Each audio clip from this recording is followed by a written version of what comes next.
I've long been obsessed with the feud between Joan Rivers and Johnny Carson, and both of them would easily be on the Mount Rushmore of entertainers. Their work is truly timeless. For years they seemed like dear friends, but then Johnny brutally cut her out of his life. So therefore I wanted to find the truth from both of their perspectives, adding much more context around their relationship, their history and their fallout. This is Joan Rivers versus Johnny Carson.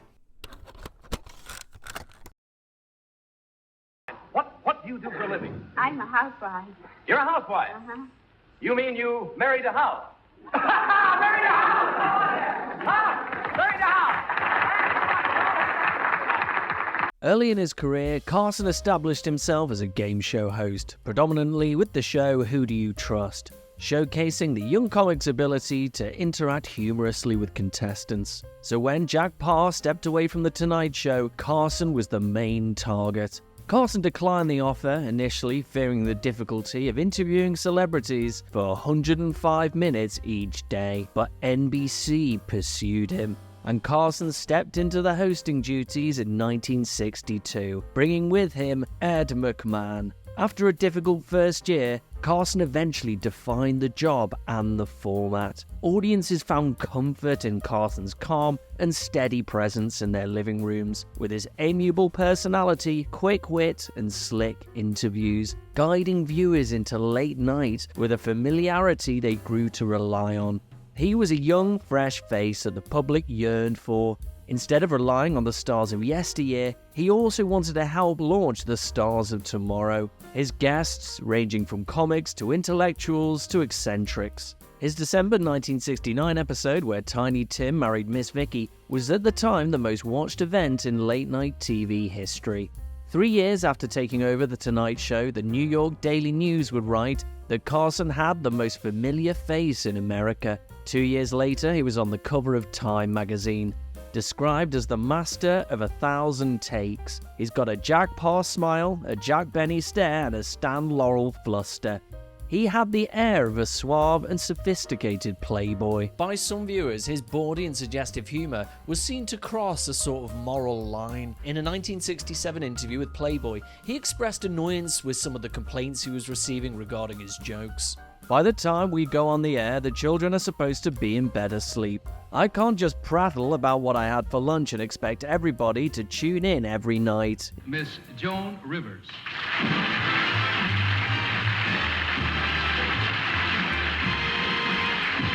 Joan Rivers, on the other hand, started her comedy career in the early 60s amongst the comedy clubs of Greenwich Village, like the Bitter End and the Gaslight Cafe. She performed on the same bills as George Carlin, Woody Allen, and David Brenner. During the early 1960s, she was pushing comedy boundaries, speaking of her experiences as a young woman, dating, the pressures of aging, and her disgruntled parents. He dresses just the way I like a man to dress. Very, very sexy. Ooh. No wedding ring.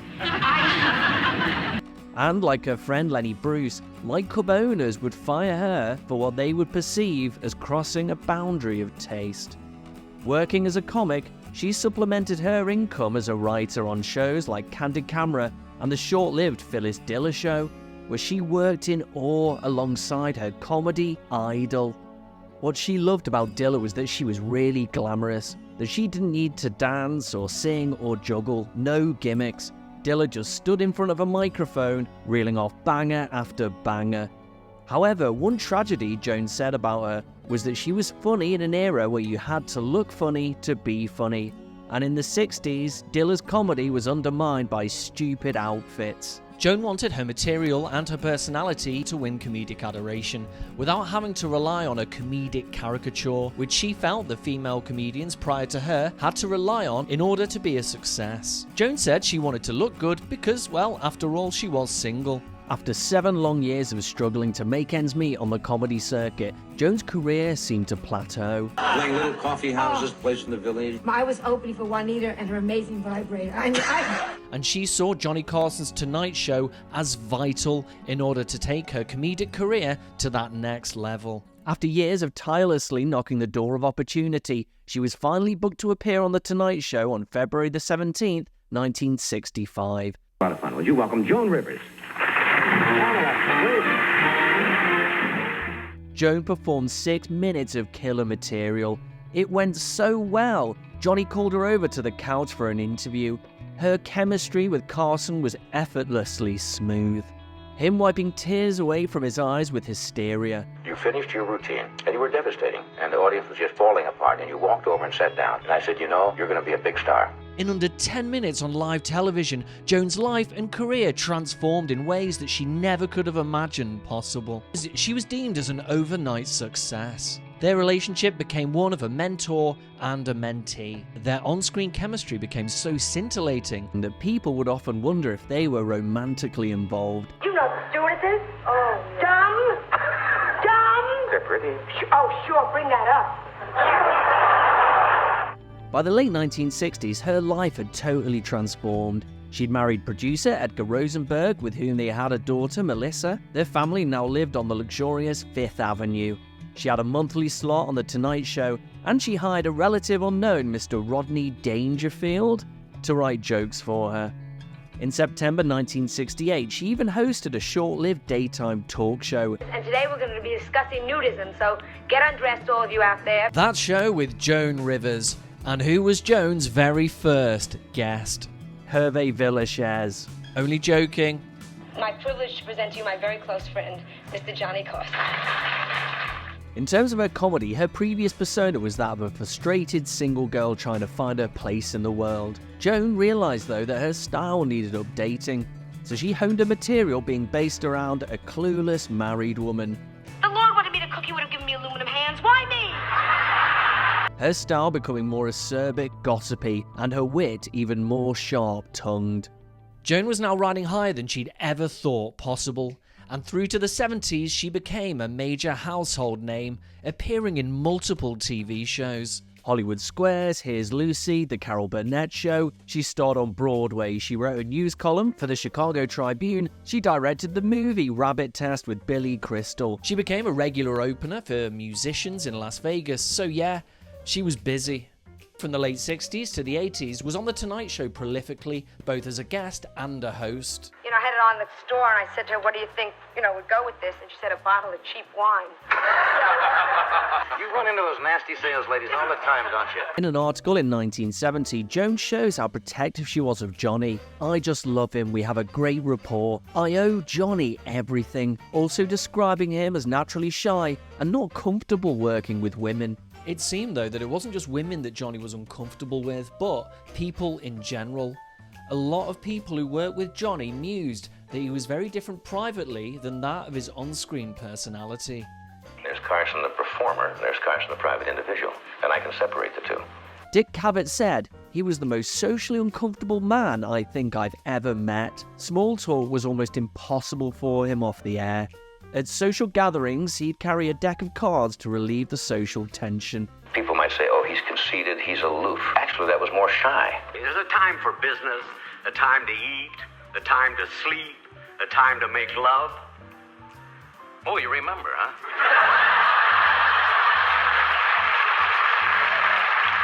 In the 70s, Carson solidified his role as the king of late night. He'd seen off perceived competition from the likes of Merv Griffin, Dick Cavett, David Frost. People highlighted his ability to abstain from hard-edged political and social commentary, keeping everything light. I think that just because you have a Tonight Show that you must deal in serious issues. That's a danger. By the mid-1970s, The Tonight Show was the most profitable show on television, and he was the highest-paid television personality in show business. He was the most powerful person in TV. But despite his continued success, he stunned the TV industry in 1979 when he announced that he was quitting The Tonight Show. He was earning $3 million a year for 3 days a week, over 25 weeks per year. NBC wanted him to appear on the show more often. He told Mike Wallace that he was bored and restless with doing the same thing for so long.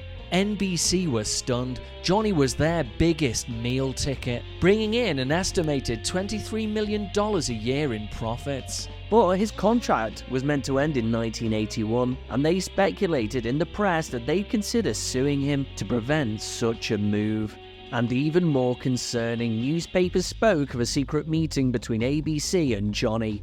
a meeting that Henry Bushkin claimed was brokered by Joan's husband, Edgar Rosenberg. ABC would allegedly double Carson's salary and let him own his own show. NBC and Johnny entered into a bitter legal dispute regarding his contract. Johnny was aggravated with the network that they hadn't made any concessions in regards to changes that Johnny wanted to make with the show. NBC ratings were plummeting below ABC and CBS. Wouldn't you rather have a gift than money? I mean, you're not going to starve. No, but I'd like to postpone it for a while, Jack.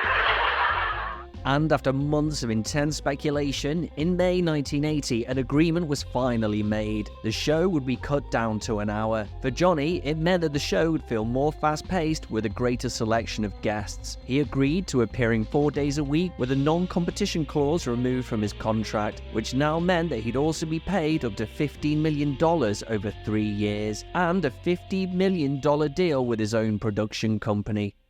And the early 80s were also very lucrative for Joan, whose career was still heading in an upward direction. A show at Carnegie Hall, nominated for a Grammy, authoring a book, hosting Saturday Night Live. In high school, I was not popular. I mean, Carrie had a better time at her prom than I did. And now she was becoming the most popular of Johnny's substitute hosts, regularly rotating with David Brenner and Gary Shandling. Joan's style with the guests differed from most hosts. She was being direct and topical, teetering on the outrageous. Your chest just out of... Oh, do men ever see your face? Why put makeup on? It's just like asking the kind of personal and topical questions to celebrities that hadn't been asked before, and also they would give answers that you would never expect them to divulge. Due to her unique hosting style, she would often earn ratings higher than Carson's. Joan said that her approach was very different to that of Johnny's. Hers was that she was a gossip and a fan of whom she was talking to. Johnny's guests were afraid of him, but she was afraid of the guests. Oh, I did a good act. Oh, really?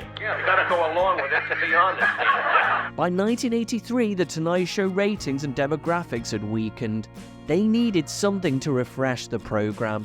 After a meeting between NBC and Carson, it was announced that history would be made. Joan Rivers would become The Tonight Show's sole permanent guest host. She was immensely humble and flattered, but reiterated The Tonight Show gave me my start, and nobody could ever match Carson. Joan Rivers! A quick side note, by the way, I don't want to be that guy, but technically the first permanent female late night host was Faye Emerson of The Faye Emerson Show. Don't get me wrong, I think Joan was still the best, but yeah, hate to be that guy. Anyway, executive producer Fred Dakota said, "I couldn't be happier. If Joan weren't as successful as she is, we wouldn't trust her with the amount of weeks to anybody. We were assured of a very good replacement for John." Joan was asked if she would one day like to take over. "No way," she replied. "There are too many other things that I want to do. Besides, what would it be without Johnny?" Joan felt being a woman wasn't a significant issue. It comes down to whether you can do the job for them. "Comedy, thank God, is asexual," she said. But this appeared to be, in fact, a poisoned chalice. NBC started incorporating her into other shows. In September 1983, NBC chose her to co-host the 1983 Emmys with Eddie Murphy. Despite the relative success of the show, her perceived insult humor drew angry phone calls from viewers who were also irked by profanity use and the use of the word "goddamn." it's hard to know whether Johnny enjoyed Joan's evolution as a performer compared to that of their earlier days. Joan grew up and her kids' first words were ouch. In November 1983, there was a TV show, Johnny Carson's Greatest Practical Jokes, which was a hidden camera prank show played on celebrities. Joan's a very good friend of mine, and I felt guilty for about 10 seconds. Joan was lured to an airport where a Margaret Thatcher lookalike dressed her down for making jokes about the royal family. Go out in the street, call their names, Queenie, Prince, and Duke, see what shows up. She was told how her jokes were offensive and could potentially jeopardize international relations. Surprised you should even heard about it. Yes. Oh, it's just like a little show. Indeed. Well, the director David Lowe explaining how the concept was all Carson's idea, saying people love her, but boy, would they love to see her on the receiving end. Was this a veiled dig at Joan's near-the-knuckle interview style, or was it just a bit of harmless fun? Dear Joan, You've been had. Oh, please. If you watch the episode, however, Joan doesn't appear to have found the situation at all comfortable. She appears embarrassed. After the prank, Johnny explains to Joan how he felt guilty for setting it up. They talk about their relationship. Are you mad at me? I owe my whole career to you. Come on. At 17 years I'm on your show. I have such warmth and affection. At the end, where Joan slaps Carson, the slap appears to be legitimately hard. We made a fool. Why should I be angry? And it's meant to be funny, but it actually comes across as real anger.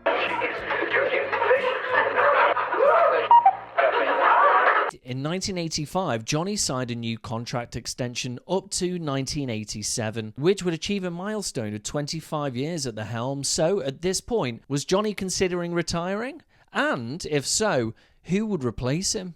Well, 25 is maybe enough. On the 4th of June 1985, Joan publicly bemoaned NBC's treatment of her, declaring that she'd seen an internal memo regarding potential permanent Carson replacements. There was a list of 10 names, and she wasn't even on it. Lists have come out saying the 10 replacements were all going to be men indeed. She said, "Now we know NBC has no long-range plans with me, that's fine. Now we all know where we stand. It's a business. Just don't ask me to come and entertain at your affiliate meetings anymore." Regardless, Joan made sure that Carson was protected, saying that he had nothing to do with the list. "I love Johnny, he's my mentor." Trying to make a clear distinction that she was angry with the network and not him.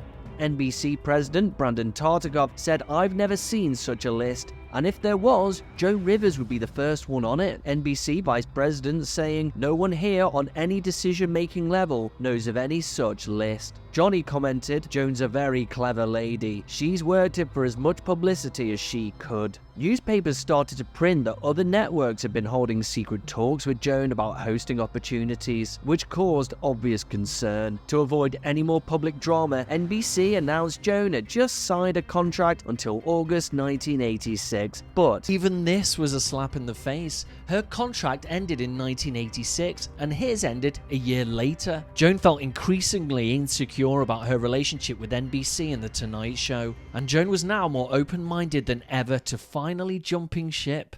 Her last Tonight Show with Johnny was on April the 25th, 1986, promoting her new book, Enter Talking. Look at the dedication of the book. To Johnny Carson, who made it all happen. Yeah. Well, that's very sweet of you. That's nice.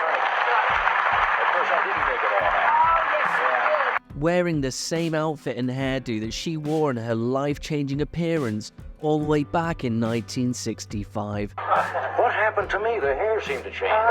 Their magic was as fantastic as it was 21 years prior. Think you're any older? I don't feel any old. I feel great. I went to buy sexy underwear and they automatically gift wrapped it. Oh. And you go, oh. It's heartbreaking to think that this would be the last time the two would ever appear on TV together again. And you'll be sitting here next week. And again, thank you for letting me sit there. Hey, it's good to see you again. Always good to see you. Okay, Philip? Less than a month later, their relationship was irreparably damaged, and he would never speak with her again. So much has been said and so much has been written, and I am just so happy to be here, and I thank you all so much. Fox Broadcasting Company's Rupert Murdoch had a grand plan to become the fourth network, investing $100 million into the venture, purchasing Fox Studios and 6 Metro Media stations. On May the 6th, 1986, Fox Broadcasting Company held a press conference with Chairman Barry Diller, CEO Jamie Kellner, and Joan Rivers, all announcing a new TV station, the Fox Network, that would begin broadcasting on Thursday, October the 9th, 1986, with its inaugural late-night show, The Late Show, starring Joan Rivers. They wanted this as the cornerstone of the network. Joan was offered a $10 million deal by Fox, many times what she was being paid by NBC, and to sweeten the deal, the executive producer would be her dear husband, Edgar. Fox considered Joan as the only person capable of hosting their late-night show, feeling that there was a youth-centric demographic that The Tonight Show just weren't catering for. Joan vented during the conference how she wanted to do her own TV show for a long time, and NBC should be a little grateful as they made a bundle off her, suggesting that while she was indebted for Carson for establishing her as a major star, her Tonight Show ratings were higher than his, and NBC should have been a bit more appreciative. Never was going to leave NBC. They left me. Despite Joan's show overlapping with The Tonight Show, Fox outlined that they weren't trying to compete with Carson. A Fox spokeswoman said they were going after a different audience, that there were plenty of people out there who don't watch Carson, which seems a bit like a backhanded compliment. Johnny had no idea that this was in the works. As far as he was concerned, Joan was negotiating a new contract. However, Joan was tactically negotiating with both networks at the same time, concerned that if any news got out about a potential Fox deal, that NBC would try and screw her yet again. I didn't want to tell Johnny anything until it was signed, because if things are not signed, they go away very fast. Johnny was floored by the news. Instead of congratulating her, his spokesman said he was shocked and surprised to learn of it through a press release. It came as a real, stunning surprise. It's an unusual way of doing business, to say the least. An added outrage was the allegation that Fox attempted to lure away Tonight Show producer Peter LaSalle. Joan tried to reach Carson by phone to inform him of her new role. After all, she credited him with her big break. Carson simply hung up the phone, hugely angry that he had to hear it first via the press than Joan herself. Poor Joan was dragged through the dirt, and much controversy reared its ugly head in the press. I probably do put up a barrier. In May 1986, appearances on NBC's Today Show and ABC's Good Morning America, Joan openly spoke of her rift with Carson and the ill feeling that festered after her Fox announcement. I called him Tuesday morning again, and he hung up on me. I think I did everything right. It's very hard for him to express his feelings to people, really only those he trusts. The Late Show was a massive test for Joan. Johnny was safe, considered and professional, honing his craft since 1962, knowing exactly what would work for his time slot. This was uncharted waters for Joan. She'd cover the occasional Monday or week, but people doubted whether her confrontational, caustic and self-deprecating style would be welcomed by the public 5 nights a week. It was the company's first on-air effort, telecasting from a 412-seat theatre, constructed especially for her at Fox Television Center in Hollywood, and the tickets were the hottest tickets in town. The debut show was Monday, October the 6th, 1986. Her first guests: Cher, Pee Wee Herman, Elton John, and David Lee Roth. I am wearing a Boston Red Sox baseball hat, so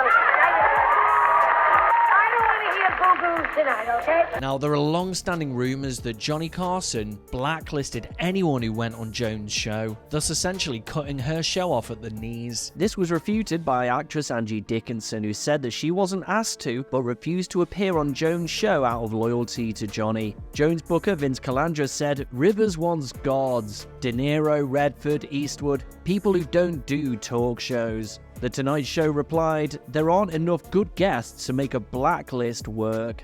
Her guest list now included Mel Brooks, Ted Danson, Lucille Ball, Whoopi Goldberg, Steve Martin, Nancy Reagan. Could his alleged threats have been that influential?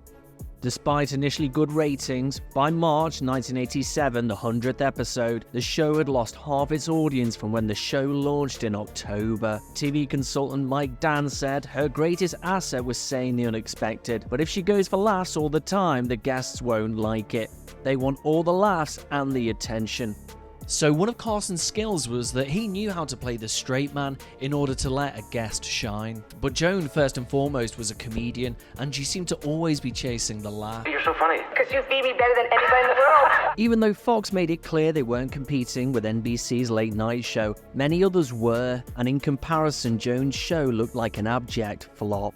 The show was fraught with other issues. Some affiliates refused to air the show out of loyalty to Johnny. We have been banned in Boston, which I think is wonderful. Others refused due to the show's raunchy content. Fox executives clashed with Rivers from the beginning, disagreeing on most things, including the show's direction and guests, also its tone and its staffing. Producer and husband Edgar fought constantly with them, prompting them to ask Joan to fire him, which she vehemently refused to do, leading to May 16, 1987, where Joan left as host of The Late Show. After her firing, Joan referred to it as a Caesar's Palace show. "You're finally looking at someone who's figured out how a woman can make Johnny Carson happy." For around 3 years, it was a very bleak time for Joan. Her husband Edgar had committed suicide, blaming himself for the show's failure, leaving Joan with millions in debts and a young daughter. Joan did what she always did, and she threw herself into her work. Movies, TV appearances, stand-up comedy, and a daytime talk show, The Joan Rivers Show, in 1989, for which she won a Daytime Emmy in 1990 for Outstanding Talk Show Host. 2 years ago, I couldn't get a job in this business, and people said I wouldn't work again. It was my husband, Edgar Rosenberg, who always said, you can turn things around. This is really him because he was with me from the beginning, and I'm so sorry that For the rest of her life, she never seemed out of the public eye, which was great. And she stayed very much relevant in popular culture and the public consciousness, right up to her tragic passing in 2014. I wish Carson good luck. I don't wish him anything bad. He doesn't like me. Too bad. I do like him. As opposed to Johnny, who virtually disappeared from public view once his 30-year run at The Tonight Show ended. He virtually refused all requests for interviews or public appearances. I bid you a very heartfelt good night. Once he retired, he refused virtually all requests for interviews and personal appearances, socializing only amongst a select group of friends. He continued to write after leaving The Tonight Show, occasionally sending jokes to David Letterman. For his first show after the death of Carson, Letterman delivered a monologue, after which he revealed, every one of those jokes I did a few minutes ago were written for us over the last couple of months by Johnny Carson, and tremendous. David Letterman summed up why Johnny may have held his grudge. I don't think anybody begrudges her making a move on her own terms. By turning on NBC and saying unpleasant things about Johnny in The Tonight Show, I think there were going to be hard feelings regardless of how she handled it. What's clear is the hurt that Joan felt for Johnny's rejection lasted all of her life. His shunning of her never ended, right up until his sad death in 2005. She understandably never seemed to come to terms with it. It's like the Stalin purge. It's like I never was on that show, and it hurts me so much. Joan Rivers was unreasonably blacklisted from The Tonight Show for 28 years. Carson's replacement, Jay Leno, maintained the ban out of loyalty to Johnny. I mean, my legs look good, the breasts are in the right place. It wasn't until 2014, under the helm of Jimmy Fallon on The Tonight Show, that she was quite rightfully allowed an emotionally charged return to the show that made her a star. It really means a lot to me that you're on the show tonight. I love you so much. I love you back, my darling. The ban is lifted. Yes, the curse is gone. To Jay. Maybe the closest thing to a truce happened in 2013. While filming her reality show, Joan and Melissa, Joan Knows Best, Rivers decided it was time to pay a visit to Carson's grave. Once she arrived at the place, she was overwhelmed by emotion. If I hurt you, I'm sorry. And you hurt me too. And wherever you are, I really miss you. And I thank you. And I hope you rest in peace.